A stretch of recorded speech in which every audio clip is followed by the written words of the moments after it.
You're listening to the Rise with Torie podcast, where we explore and live out the faith and fitness, wellness, just the intersection of all those things together. I'm your host, Torie, and I'm so glad you're here for this episode. The goal here is to strengthen ourselves, mind, body, and spirit. I have a special guest on here today, Annie Mayfield. I am so excited to have you. Will you just go ahead and introduce yourself to us and let us know who you are?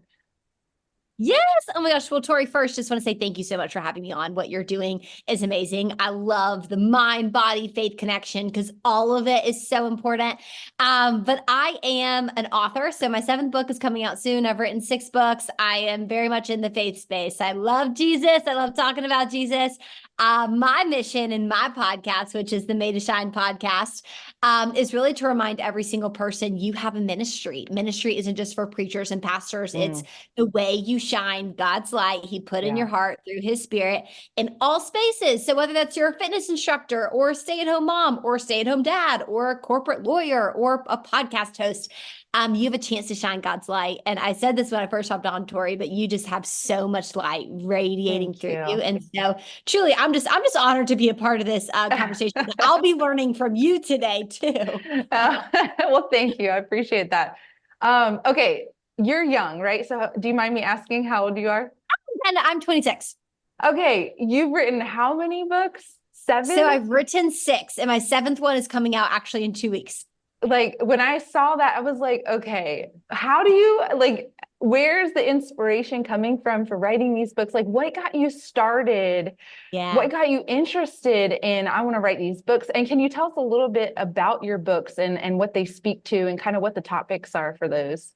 Totally. And I love that question because I think, for me, it's books, but everyone has that thing that, they've been doing for so long, they almost forget like, wait, this is something that's cool that I'm doing, or maybe an avenue God is using me through that I wouldn't at first identify as. And for me, that was kind of book writing. I always joke, book writing was a coping mechanism for me because growing up, I actually had a really hard time sharing my emotions and like how I really felt about things. And I remember my sweet dad, who I have such a sweet relationship with, I think I'd like 12.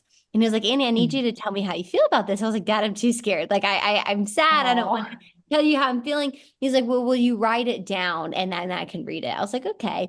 And after doing that, I fell in love with journaling. I fell in love with writing, not because I'm super creative, but because it was the only way I could express what I'm truly feeling.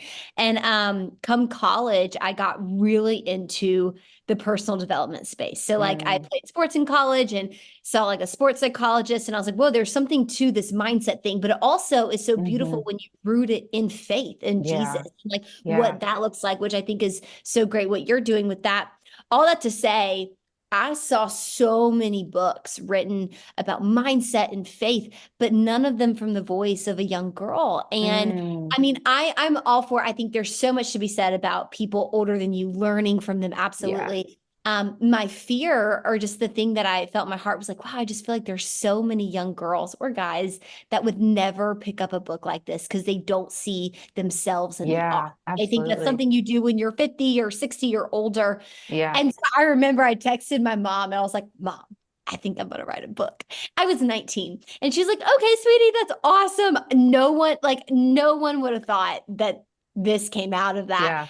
But I did. And so for me, it was like very much, I basically took principles I learned, false beliefs I had adopted from the world, kind of used scripture to speak truth into myself. And all those writings, I just kind of put into a book for the world to read. And from there, I just fell in love with it. And it's so healing for me. And so to your second question around like, what are my books about? A lot of them it's like going through very targeted seasons of my life, the false beliefs that behind them, and speaking truth to them in scripture.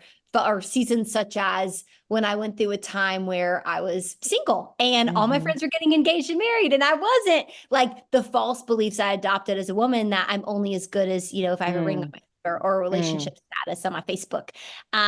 False beliefs of people pleasing. Like my next book is all about people pleasing and like the false Ooh, beliefs behind sign me loving up for that well. one. Yeah, like loving well doesn't mean pleasing people. And Yes, yes. Jesus like Yep. pleased the least amount of people, so much so they killed him, but he Yes. loved the most perfectly way you can. Yeah. So all that to say, I just get so passionate about like we live in this world that's very much what's my truth. And I think it's no, you need to look at the truth, which is the truth Amen. of Jesus. And that will give you who you were created to be in Jesus, which is unique to you because you're as Yeah. unique as the print on your finger. But I think, especially speaking to my age group and this generation coming up, I just get really fired up about that. Yeah. I love that so much. And you're speaking my language over there. Have you seen it evolve as you've, written your books and grown and gotten older and stuff? Like, how have you seen it evolve through the seven, from the first book to like the seventh Yeah. book? Oh, love that question. Because I think I was actually talking about this with a girlfriend the other day. I was saying, what's so fascinating is you read my first couple of books and they very much mimic the self-development, personal growth. Like my first book, Be Your Own Hero, even that title. Now my take on that title is completely different. When I first wrote it, it was very much like no one's coming to save you. Now, how I look at that is we have someone that already came and saved us. Yeah. So, like, our hero is our God. And that's Yeah. how we're able to have the spirit in us to be our own. But it was so much more like, if it's meant to be, it's up to me minded in the beginning. And I think that was just me navigating like what it means to be passionate about wanting to improve yourself and better yourself, and also having a relationship with Christ and not knowing what that looked like. And so the progression of my faith in these books, I think I've landed more on recently the years of understanding, kind of like how Jesus talks about building your house on a solid foundation. You think about that house as your self-improvement, your self-development, you build it on Christ. You Amen. build it from love, not for it. You don't try to improve yourself to achieve love. That's already been given to you. It's like, how can I, from this vessel of love I've already been given, continue to improve myself? And that's kind of the shift, I would say, in the messaging and the language and the progression of the books. Yeah, that's awesome. I relate to that, but in the fitness aspect of it, in that when I look back at my programming or my messaging and stuff in the beginning, it was like sometimes I could go back and be like, oh, can I like have a redo? Like some of the stuff girl, I'm like, the other day I was like, looking what at a was I Facebook post. thinking? Yes, cringe. All the time. I'm like, what was I thinking?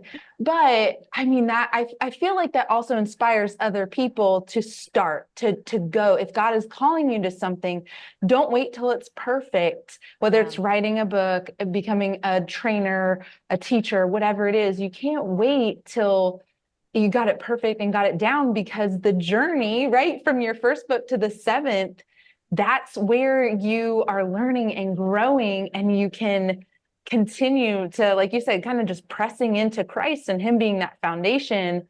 And you can see the growth too. So yeah, that's an encouragement too, of just if someone is feeling led to write a book or whatever, like don't wait till it's perfect to start, like start. And I love that. I think I would add to that too, because I think this is such a powerful conversation. One, you see all throughout the Bible, God really called people at the worst times. You know what I mean? It was like when they did not have it all together, when they were trained.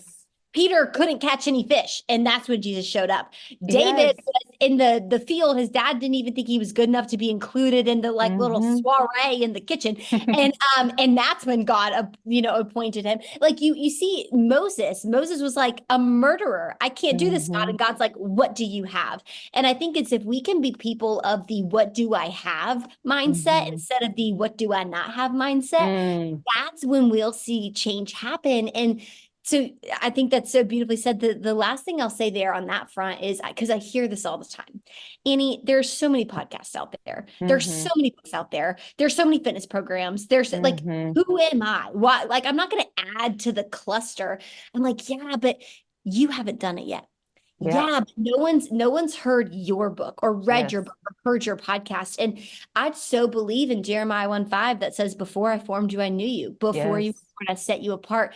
God gave you a message and a voice. And Torie, like what you say on this podcast, you can say it. I can go on Hmm. my podcast and say the same exact thing, but there's going to be a girl or a guy listening that hears it differently when you say it than when I say Yeah. it. Or when Yeah. I say it, than when you say it. And it's like, are you willing to be obedient to that small, scary step forward to impact just maybe the one person that God Yes. is trying for you to, you know? Yes. Amen.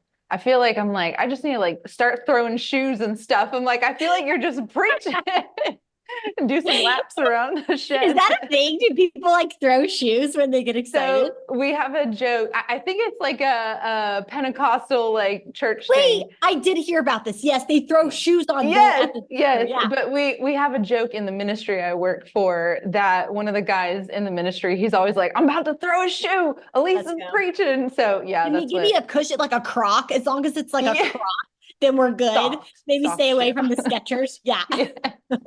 Yes. I love how you are speaking to the younger generation and trying to, I think, bridge that gap too between, speaking life into them and encouraging them and building them up. What about the younger generation encourages you or inspires you, or you seeing the younger generation, yourself included, because I'm a little bit older than you, but in that younger generation, like, what is it that you're just like, oh man. Oh, I love that question. No one's ever asked me that. And I think I love that question so much because I actually work at my church where I volunteer. I work Mm, with middle schoolers. And so when yes. at my church, it's really cool how they do it, but you get assigned a group in sixth grade and you're with them until they graduate to high school. Oh, I love So that. I just finished sixth to eighth graders. They moved on. So I'm now with a new group of sixth graders. And what's so wild is they are so, I mean, they're brilliant, but they're so curious. And not only Mm, that, but they are so challenging. It's like, okay, you said that, but where can I find that? yes. Because Yeah. they know how to find that. So it's like, where did you get that? What do you Uh-huh. think about that? And I think what's so encouraging about that is you think about the parable of the seed in the Bible. It's like some seed fell on good soil, some seed fell on rocky soil, and birds came and got it. And Hmm. there is this pastor named Ben Stewart who once gave like a current day example. What does that mean for seed to fall on good soil versus bad? Mm, And he showed like basically good soil just means like you're leaning in. The disciples, hmm. when they didn't understand something, they asked Jesus, Yes. why do you talk like that? They literally asked him, why do you speak in Yeah. parables? It's like, why do you, I don't understand. And but what's so cool about our God is yes, he's big and he's powerful, but he's also a great teacher. And the greatest Mm, teachers are the ones that can slow down and yes. dumb it down to where the Yes. people that don't understand it can understand it. Like I think about in college, I knew my teachers were smart. My biggest pet peeve was a teacher who just wanted to sound smart, but didn't actually Yes. want me to understand it. Yeah. That's not our God. Our God says, no, let me explain this to you again. And this upcoming generation has that curiosity to Mm, be able to sit there and say, no, I did not get that. Wait, what? yeah. And they want to understand. Yes. Um, I'll also say, and I think this kind of came to me the other day, but I feel like so many people poo-poo social media and poo-poo. Mm, And granted, yes, there's so many downsides to it, but that's not new. I look yeah. at anything in our life that can be an idol: money, sex, alcohol, fitness. I was like addicted to working out in a really unhealthy way Hmm. in college. Like anything that's a good thing that becomes the ultimate thing is no longer a good thing. Yeah. And God gives us these gifts as tools. It's like a hammer: social media, money, sex, drugs. Well, not drugs, but like, or I guess medical drugs maybe. But like, Yeah. it's like a tool. It's like, do you build a house with it or do you hurt someone with it? It's how you Hmm. use it. And so while social media, there's a lot of abuse in it right now and mistreatment of it. Unlike ever before, kids are connected and they're Yeah. plugged in. And I've never seen it so like getting the gospel out is easier than ever. And these Mm, kids are plugged in. It can Yeah. pop up on their feed, and they might not have ever been introduced to Jesus otherwise had it not popped up on their Instagram. I mean, Yeah. I just think that's what's so encouraging is like, yeah, they're on their devices, but they're on their devices. And guess who also Mhm. could be on their devices? Us, people Yeah. speaking truth, speaking Yes. life. And so Yes. that's where I'm so encouraged on that front. Yeah. We can't, as believers, exit all the places because Mm-mm. then where is the light? Where are the people shining for Jesus? Where are the people teaching? Mhm. I forget, I don't know if it was Reels or TikTok, but I saw this young kid. He was probably my son's age, 11, 12. He's like, "Hey, good morning." And then he has his Bible and he's like, "Let me read scripture to you." And I'm like, "What?" I'm like, "This is so awesome." This 11, 12-year old is just, "Hey, welcome. All right, let's read scripture together." And he just starts reading a passage. And I'm like, wow, like just the opportunity for young people too to be able to see it, like you said, but also be a part of it and share it and spread it as well. So when you said about them being curious, so I do. I have a 14-year-old, a 12-year-old, and an almost 10-year-old, and I worked with youth this last year. Yeah. And I've noticed the same thing that they are curious. But I think the cool thing is that my generation that is parenting them Mhm. I won't make a blanket statement, but I know for me, and I know a lot of my circle has slowed down, like you said, and have tried to answer the questions where when I was growing up, it was because I said so, Mhm. or that's just the way it is. And so we were curious too, and I'm not blaming other generations for anything. They just didn't know better. And when you know better, you do better, right? Mhm. And so we were just kind of like dismissed or like, okay, well, we'll figure it out as we get older, where now we've learned, well, you know what? Let me teach you, or let's talk about this. Let's work through this, or let me show you this. And so I love that you brought that up because that just makes me think about, yes, like us too, in raising this generation coming up too, that we're allowing the space for them to ask those questions and stuff too. And Oh, I think a little bit of it is we know the internet's out there. And so yeah. they can just go and look on the internet. I'm like, no, no, no, no, you come to mom. You ask Yes. mom. Yes, but I think that it's like creating that space and to Yeah. that point, like I just think there's so much to be learned and modeled from all the generations. Like I Yes. sometimes I think Yes. we peg them against each other, but it's like no, we all need each other. We all can Yes. teach something to someone else and learn something from someone else. Mm-hmm. I even think with the like my grandparents' generation, I admire their commitment their Yeah. their their pre-decision to be loyal and Yep. I look at that with their faith. It's like yeah, they grew up and maybe it was like well because mom and dad believe this and then so I will Mm-hmm. go to my grave believing this because that's just the way it is and you don't ask Mm-hmm. questions and there's good to that too. It's like this muscle of commitment and Mm-hmm. steadfast loyalty. And I think you have this generation coming up that's like, no, tell me why. I want to know why. I'm curious. Like, why is Jesus the one that we worship? Yeah. And there's such beauty to that, to asking Yes. the questions. But I think this generation coming up could learn from this generation looking in the past of commitment. Like we live in a generation that just we hopscotch from so many Mm. different things. And it's like, no, when you know the truth, you gotta be committed to the truth, even when it's uncomfortable. So Mm-hmm. to just echo what you said, like, yes, we can learn something from every single generation, and we all need each other as Yeah. we're navigating this in between of not yet heaven, but Mm-hmm. it's not like we were just born, you know, Yes. it's yeah. Yeah, I love that. Yeah. So for you, how do you juggle social media, writing books, speaking, internet trolls? Like how do you juggle all those things? Because it can get busy, life can get busy. Yeah. I know for social media, sometimes it just feels like a full-time job, Yeah. either answering questions or creating content, but then trying to write books, or for me, trying to program and do the fitness side of things. So, what does that Yeah. look like for you to kind of keep those things, the ball rolling in all those areas? Oh my gosh. I love this question too because I also work a full-time corporate job. So like I Oh, am wow. working and so I love this question because I get very passionate about like reminding people one, whoever it looks like you think is doing everything, they're not. In fact, someone who you think is doing a lot, they're probably saying no more often than they're saying yes. And so Yeah. to answer your question, I do a lot, but there's way more that I don't do. And Mm-hmm. it's that pre-decision to like what you're going to say yes to and what you're not. I think about like in my own life, everything I do is important to me, but I can't do it all at the same time. So of course you have your practical advice, which is like I like lay out my week. And so like Fridays, I record, like I do any sort of speaking engagement, whether it's at school or on a different podcast, like we're doing today or whatever have you. Like my corporate job, it's sprinkled like Monday through Thursday throughout the week. And then I do my own podcast recordings like Tuesday and Wednesday night. So like you Mm-hmm. have your themed days. But I think the bigger through line is because I've heard this from so many people recently, like there's so much I want to do. Mm-hmm.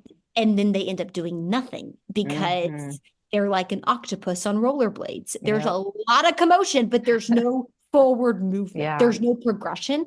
And so to me, I kind of like to look at it as like, what are my non-negotiables in this season? Mm. Like before this, I built a network marketing company and a fitness and nutrition company. And like Mm-hmm. that in this season of my life, after 7 years of doing that, like it's not a priority for me right now. And that Mm-hmm. was hard to say no to, but I knew I had to say no to that to be able to write the seventh book Yeah. and really take forth the Made to Shine podcast. And so all that to say, in different seasons of your life, you're going to have different responsibilities, different Mm-hmm. tasks. One day I want to be a mom, right? So like my life is going to Yeah. look different. And I think that especially with this generation, there's actually a term called purpose anxiety. Like, what's my purpose? Mm-hmm. And the way I feel like God has really taught me, because I experienced that, like, what am I going to do out of school? Yep. How am I going to, whatever. The way God's really given it to me recently is, Annie, you're called to a person. That person is Jesus Christ. Mm. How you express his light in this world is going to change depending on Mm-hmm. seasons. You might be a full-time mom in one season of your life. You might be a full-time grandma. You might be like a full-time corporate employee. You might be a full-time speaker. You might be a Yeah. full-time writer. It's going to change, but like your purpose for existing never does. And so I think Yeah. you first have to root yourself in that understanding. Like, no matter if I get this done, if I don't, I'm worthy, I'm known, I'm loved. Mm-hmm. From that, you can go, okay, well, what is important to me? What do I feel called to? And I think to me, the biggest differentiator there is, do you feel pushed towards this thing? Like I have to do Mm-hmm. this, or do you feel pulled towards it? Mm. And that's my litmus test of, okay, Mm-hmm. do I feel pulled towards this thing? If I feel pulled towards it, it's worth reviewing as a non-negotiable. And then from there, it's like selecting, well, what is really key in this season? Because not Yeah. everything is. And giving yourself grace. Like right now, I'm in a season where I can't be at all my Yeah. friends. They do so much every week and it's so fun, but I can't go to everything. Yeah. And that's hard, but it's necessary because I know Yeah. what I'm doing in this season. So I would say that I would say rooting yourself in God, reviewing what's a non-negotiable in the season, and then setting up the systems because you need a system. You need to know Mondays we do this, Yep. Tuesdays we do this, because Yep. if you don't, you're going to go crazy. Like if I'd be on this podcast with you thinking, well, shoot, I should be doing this, this, and this right now. Yeah. But like because I know Fridays are my day to do this, I'm so free and I'm fully here. Yeah. And that's the beauty in setting up a system that rolls as you roll. Yeah. Yeah. That's so good. Have you ever heard the book by Lisa Turkhurst, The Best Yes? No, but I love her. I was Oh, just listening to her podcast, Forgetting What You Can't Forget, which is yes. like Yeah. coming out. So Yeah, The yeah. Best Yes is a little bit older one, but it's the same kind of concept as what you just said of you can't be in all places. You can't be all things to everyone. And so when you're saying yes, you say no to other things, and it has to be your best yes. It has to be, Wow, I can love I that. give 100% or 90%, right? Because some things we can't, like if we do have multiple things, but when you're saying yes, you have to think about that. So I love that you said that, because that's a book that really, it's been a while since I read it, so I can't remember everything, but just anytime I'm making a decision or trying to figure, like we're making really big decisions right now with moving in our house and all that stuff. I always think, if I say yes to this, what do I have to say no to? Or what is the thing that I kind of have to lay aside for even just a season. It doesn't mean it's Yeah. always going to be a no, just like you said. I love that you said about, I have a lot of moms. So a lot of moms that want to be a stay-at-home mom, or want to go back to work, or want to homeschool, or just the decisions we're trying to make. And it's like thinking about, if you're called, or if you feel like you're being led here, what is that thing that might just for a season too have to kind of be put down for a little bit.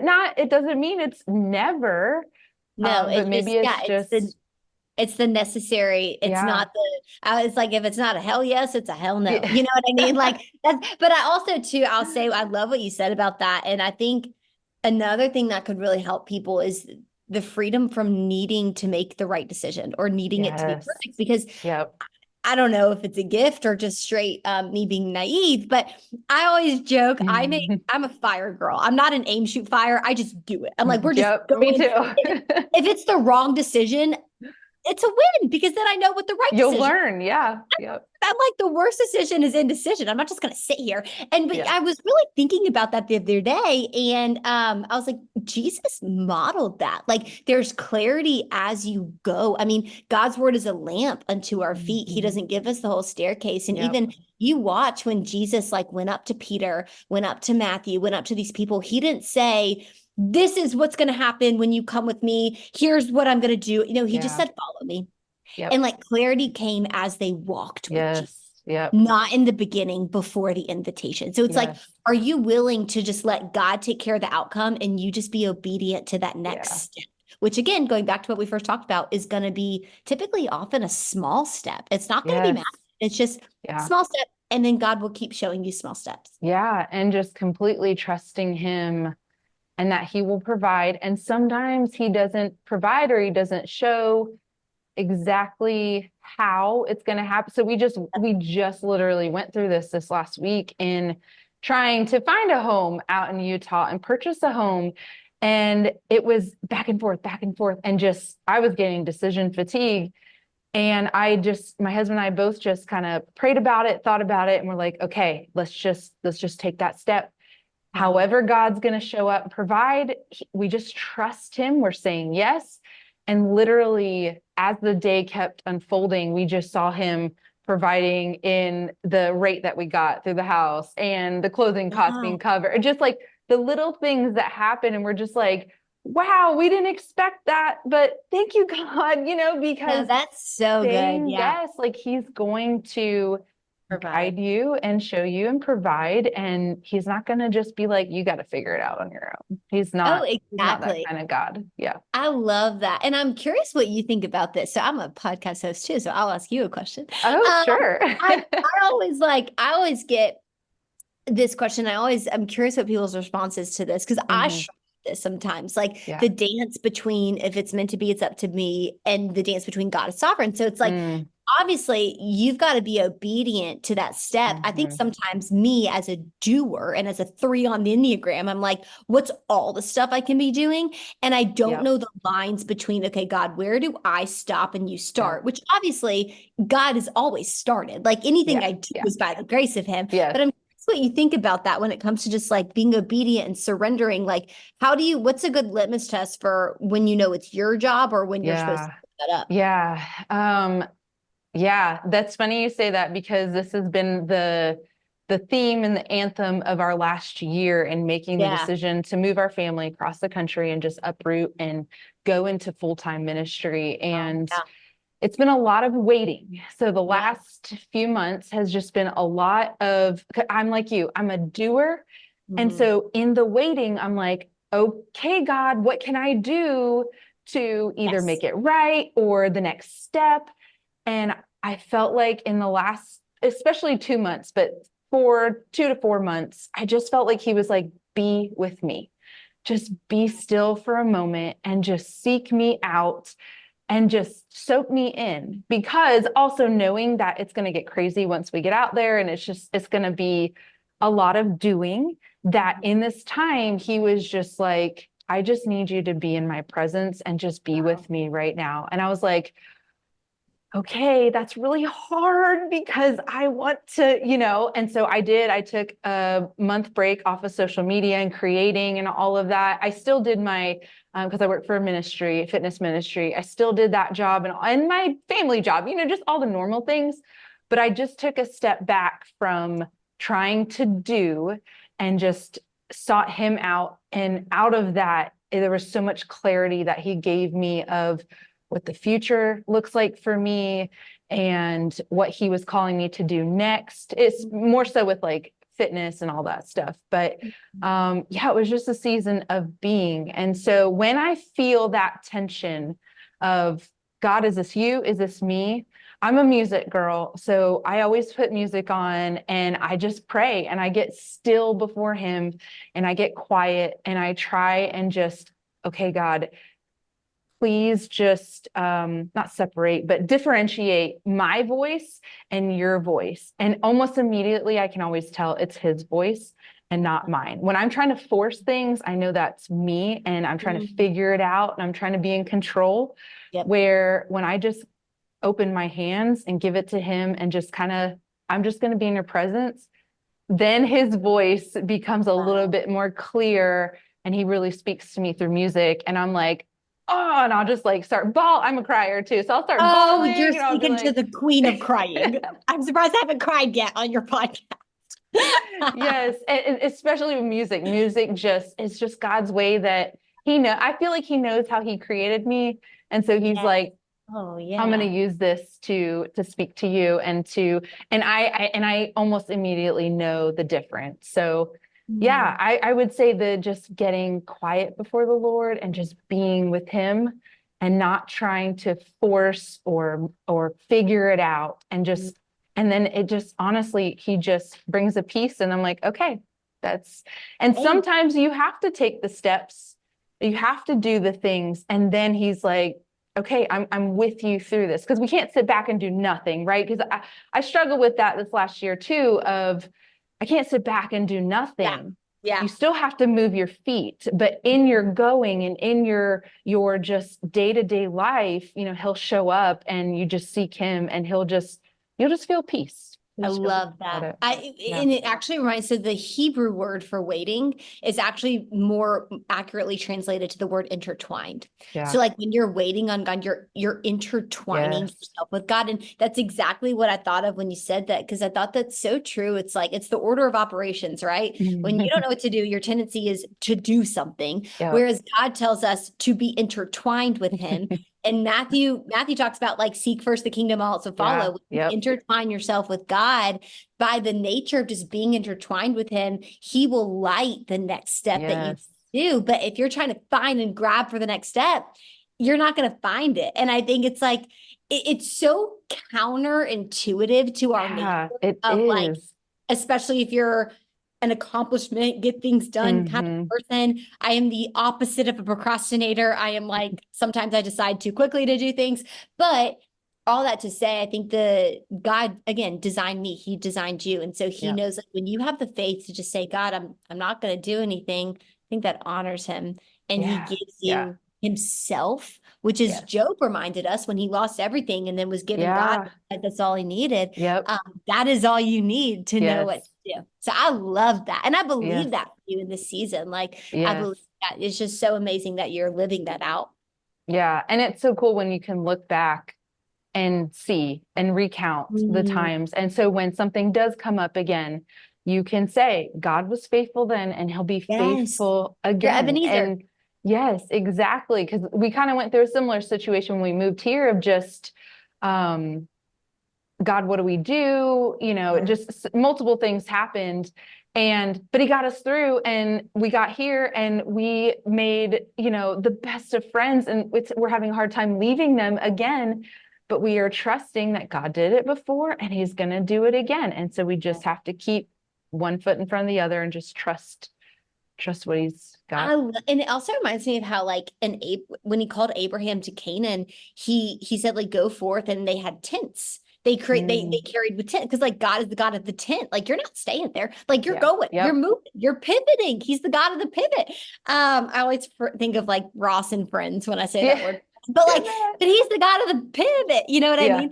But it's so true. And like, even in our life, I think sometimes what once was a blessing can become our captivity if we stay in Mm, it long past the point that God designed for us to be there, whether it's a relationship, whether it's a habit. Like we talked, I mean, yeah. I know you're a fitness guru. I like in college, I played sports, and running for me was a safe haven. I Uh, loved running.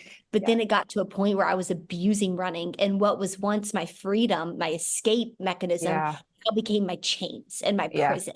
And so I love how you said that. It's like when you know God is what you need and God is your Yeah. provider, you can truly, you need to make sure you love the giver more than the gifts. Whether Yes. it's a place Amen. that you live, friendships that you have, it's like at the end of the day, when you go to bed, God's gifts are amazing. Your marriage, right? Like God's Hmm. gifts are amazing, but they're not the giver. And we Yep. are designed to only worship the giver and not Yeah. make good things the ultimate thing, which should Yes. always be God, Yeah. you know? Absolutely. So good. Tell me more about what you said when you said about running, and that was your go-to and it was your escape, but then you realize, oh, wait, hold on a second. How did you realize that connection and what did you do to help yourself or God helping you release yourself from, hey, it went from this to now it's kind of a stronghold over me. Like, what did that look like for you? Yeah, that's such a good question. I think, and this is the same for anything in my life that I've Hmm. recognized. Like even for me in high school, I had a really bad eating disorder. Mm, And so what was once like me just being healthy and choosing better foods, then became this obsession. And then running, same thing. It's yeah. like, I think as women too, with all the body image stuff, it's so easy once you start looking better and feeling better, you take what's a good thing to make Yeah. your Yep. healthy and you make it the ultimate thing. Hmm. And so anyways, all to say whether it was eating or running or even like I've had boyfriends in the past, that great relationship, but then it became my ultimate Yep. thing. It was, where I got my worth. Um, all that to say, I think the litmus test of the flip, as I always say, it's like it's when you become that thing is no longer a tool that God Hmm. gave you. You became a tool to that thing. Yeah. And that's what, like with running, I'll just go practical there. Like it got to the point where, I mean, I always loved running. I would run like 4 or 6 miles just to clear my head. But then it got to the point where I started liking how skinny I looked and I started getting compliments on how skinny I looked. Yeah. And at the time I was a full-time tennis athlete. So I had about like 2 hours of practice, an hour of conditioning strength a day. And then like I would literally be getting up at 2, 3 a.m. because I didn't want my coach to know. And I had to run at least 12 miles that Mm, day, or I hmm. couldn't sleep. Like I remember nights at college, my legs would be shaking if I was on a trip with my tennis team and didn't want to know I was running that much. And so I could only run like 6 that morning and sneak Yeah. it in. I couldn't go to bed. Yeah. And that's when this amazing thing running, like your body being able to do this awesome thing Hmm. became a really destructive thing.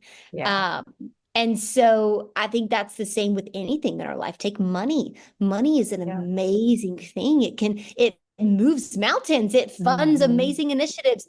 But when it becomes your God, that is Yeah. when it's like Baal. It's like Yep. anything in our life. In fact, I'll share this because this hit me so hard the other day. I was at a Bible study and we were talking about Baal. And so what's his name? Oh gosh. Elijah, Oh, Elijah in yeah. the Old Testament, and like basically he did this huge duel with the god Baal or the false god Baal, Yeah. and these people that were like really wanting this false god Baal to respond, as you know, and maybe some of your listeners do, they were like cutting themselves trying to get Yep. a response from Baal, and Baal wouldn't respond, and then of course our God fire brought Yeah. down. But Yeah. it made me think, what are the things in my life that I am cutting myself and dying Mm, myself to get a response from that are never going to give me life back. yeah. And for some, that for me it was running. For some, it's social media. For some, it's what Yeah. people think of them. It's a job promotion. It's how much money they have. It's their family. It's their friends. It's their relationship status. Yes. Um, we all have these things in our life that it's tricky because they're not bad things. They're Yep. good things. Yep. Your husband, a great thing. But when Yeah. it becomes your God, that Yeah. is when it gets not good. And so Yeah. for me, that was just running. I mean, I have so many of those, Torie. That's the thing we all do. Yeah. Running was just one of those, but that's when I noticed like this thing has me and I don't know how to stop. Yeah. Mm, Did you lay it down completely or did you seek help? Because I know there's people that are Yeah. listening that maybe feel that way of, Yeah. man, I've put running or I put strength training or I put food higher than God or what I look like because of my outward appearance, right? It always comes back to I put this thing here because of something that I'm trying to seek out and I'm trying to fill. And so, like, what did that look like for you? Did you just cut it off or? I love this question because I've experienced both in my life. I've Mhm. experienced going through a process where God had to break me in order for me to Yeah. change. I've also experienced process where I was like, no, I am broken, but like I'm giving this to you before I've reached the absolute rock bottom. And Yeah. running for me was where I had to break. Yeah. It wasn't it had me. And I say that knowing some of you, like that's gonna be your story, or maybe it has. Mhm. And when you break, it is out of God's kindness. I Yes. look Yes. back and I remember my knees were shattered. And I went in for another cortisone shot for my knees. Mm, And which is just for those who don't know, like something you put in your body for shots to like be able to move. And they're not yeah. great, but like in college, we're all about them because you need to be able to play tennis. And I literally was just like, God. And I remember I had just gotten that shot, and they're like, "Okay, literally, you cannot move for like Mm, next day." And I went running, like right after the doctor's yeah. appointment. And I just couldn't, I was so anxious and like I couldn't stop. And then I actually like I basically shattered my knees. And I remember after I went back and I was so embarrassed. But what's also hard is when you go through something like that, it's hard to open up to people because they don't get it. And so sometimes Yeah. you feel it's like you're already going through this thing because Hmm. you have this insecurity of you're not enough in some capacity. That's the root of all of it. And then there's people looking at you like, yeah, you're really not enough because this is crazy that you're doing this. Yeah. And then you don't have your coping mechanism to make you feel good, Yeah. better about the fact that they don't think you're good enough. Yeah. And so God broke me. And it was really Mm, hard. I mean, it took years I remember even I would like stuck my nose up at Pilates because I was like, you don't sweat in Pilates. This isn't hard. I need to go run 20 miles to get a good workout in. Now I do listen, Pilates every day. I'm like, oh yes. my, I Yep. I freaking feel you. love I feel Pilates. you. But it took years of just being, okay, I'm gonna go do Pilates today because I can't do an Hmm. impact sport. I don't feel like an athlete anymore. Yeah. But through just that small step of a 20 minutes Pilates class for the next 2 years every day, he reworked my heart. Yeah. And now, like even last week, I was visiting my boyfriend, his family. I probably would have not gone on that trip if this was 4 years ago because I wouldn't know if I'd be able to find a gym with a treadmill. Yeah. That and so that's a time I was broken out of God's Hmm. kindness. But then there's also times like I think about I'll take a relationship as an example. There was a relationship I was in after college, and like it was really serious. And we talked about getting married and engaged. And I knew, like, I couldn't explain it, but I just Hmm. knew, like, this is not it. I don't think Mm, this is what God has for either of us. yeah. And just through a small set of sequences, I just kept getting this feeling. And you guys know the feeling I'm talking about because we've all gotten it, where you're Yeah. like, I don't want to say this is what I'm feeling, but this is what I'm feeling. Hmm. And I just remember like coming back from church one day, I was like, God, like, I don't, I don't know what the outcome of this looks like, but Hmm. what I do know is this feeling that just won't go away. Like Yeah. God's nudges are like mosquitoes. They keep coming back and they're very Yes. annoying. I Yes. feel like you're like, stop it. Stop bugging You're me. like, if I'm I good. just don't think about Yeah, it's it, like it'll, go away, go yes. away. But out of his kindness, he keeps Yes. coming back. He Yep. kept coming back to me with He running. I just kept chases ignoring it. after us. Mhm. Yes. And Yeah. that's when I laid that down. And so I Mm, think again, Romans 8:28, yep. if it's not done, or if it's not good, he's not done. Yep. And now for his good and his glory, Yep. out of his kindness, he keeps bothering you about it. And you have the Yeah. opportunity to lay it down or God will break you. And my prayer for anyone listening is that when they break open and not apart. And Yes. breaking open looks like inviting God into your brokenness to heal the underlying wound that was under that symptom of the running or the relationship, which is just this fear that you're not lovable or loved, which is not true. And that's what God wants to heal. Yeah. And when he breaks us, he puts us back together even better and even stronger.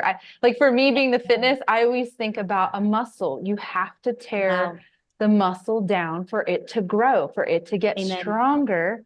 Yeah. And so same thing with us. We have to be, not that he's tearing us down, but we have to be broken. And before him, we have to be broken before the Lord for him to, okay, let me put you back together. And guess what? I'm going to make it even stronger. I'm going to make you even more resilient, better. And you're going to depend on me. Have you heard of Yorishi? Oh, the gold. Yes. Yes. So my last book, there was a whole chapter on the power of Yorishi, which is like basically the Japanese art of taking broken pottery that was going to be thrown away, and they glue it together, and then they put gold in the it's even more beautiful than it was. It's more valuable than before. Yeah. Oh, I love it. That's exactly what I thought of when you said that. Yeah, I couldn't remember the term. I knew, like, I could easily be saying that so wrong. Someone's gonna be like, "That is not how you say that," but I'm pretty sure it's Yorishi. So correct me if I'm wrong. We're pretty chill here. We're not gonna, sometimes I say things I'm like, yeah, I don't know. We're real. I make up words all the time on my podcast and get notes like that was not in Webster, but listen. Yeah, this is Annie language. This is Torie language, Okay, I would love to keep talking to you. Like, I wish we could just keep going and going. I know. You're amazing. It's just such a great conversation. But for my last question, I ask every guest that comes on is, what has brought you joy recently? Like, what is something that has brought you joy? It can be whenever, but. I love this question. I really do. And I will have to say what's recently brought me so much joy. And I don't know, this is the first thing that I think about, but it actually has a powerful principle that I think will apply to everybody.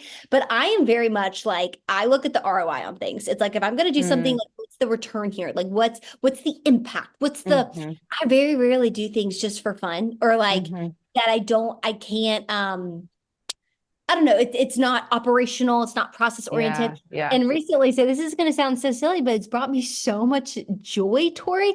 So my boyfriend, his birthday is coming up, and I made him this scrapbook, and which has been, but making this scrapbook like that has brought me just cutting up pictures and putting them on pages, and I thought about why, and it's because I think that. For me, everything I do, it requires such thought, like so much. This has to be deep. And this was just like mindless, but it was so fun. And I think it reminded me of like when I was a little kid, and I loved making like pictures for my parents and like putting together stickers on things. Yeah. It just reminded me of how Jesus says, like, have childlike faith. Yeah. And you think about having childlike faith, that involves fun. That involves joy. It does. And the joy of the Lord is my strength. It's like, I think we look at God as this unibrow librarian that's ready to whack us on the wrist when we talk too loud, which means I would be constantly getting thwacked. But he doesn't, like, he is the God that created fun. And it's okay to like giggle with God and to laugh with God. He's your best friend. Yes, he's Abba and Jehovah Jireh and your father and the majesty and your Lord, but he's also the creator of giggling and fun and stickers. And I just was thinking about that recently because it brought me so that. Yeah, that's awesome. I love that. I always try and encourage adults to have fun or do something that maybe they wouldn't normally do, or maybe just seems a little young, silly, whatever. But I feel like as we get older, we don't laugh as much, or just have that like you said, the childlikeness of just, let me just be silly and goofy. And so I try and incorporate that in my life all the time. And the kids, I'm always like doing dumb stuff to them, and they're like, and I'm like, listen, you got to keep some laughter in here and some fun. You do. And part of that is like laughing at yourself and the willingness to make mistakes. It's like you reach a certain point. I don't know if it's 30, but I'm not there yet. I don't know. I'm always like, I'll mess up. It's fine. But like you reach a certain age and you're like, I'm not allowed to make mistakes anymore. I'm not allowed to not know the answer. Honey boo, you got to. That's the point of life. We don't know. Jesus tells us you will not understand. Like my ways are not your ways. And so exactly. walk with that freedom, you know? Yeah. Amen. All right. Where can we find you? Where can we follow you? Where can we listen to your podcast? All the places. I love you. I love your energy. Like I'm sure everyone else will love you too. So where can we find you? Oh my gosh, you're so sweet. All my books are online, like anywhere you get books. So my next book is coming out in 2 weeks. It's called You Matter. It's a devotional just reminding you that like your worth is not in your accomplishments. It's in what how God gave you worth before you were born. And you can find me on Instagram. I live in my stories. I'm a big story girl. So I love I love my stories, but I am mostly on Instagram. I'm also though on Facebook, on TikTok. But Instagram is where I hang out the most. And then Made to Shine, the podcast, is on anywhere you can stream podcasts. So between listening to your amazing podcast, if they ever want to tune in to Made to Shine, they can find me on anywhere they find podcasts. Yes, I will link all that stuff in the description so it's easy to find. And so thank you so much for coming on. Just this conversation. This conversation brought me joy. Me too. That is my joy. It brought me joy. I feel 10 feet tall. Yes. Well, thank you so much. And all right, everyone, we'll see you on the next one.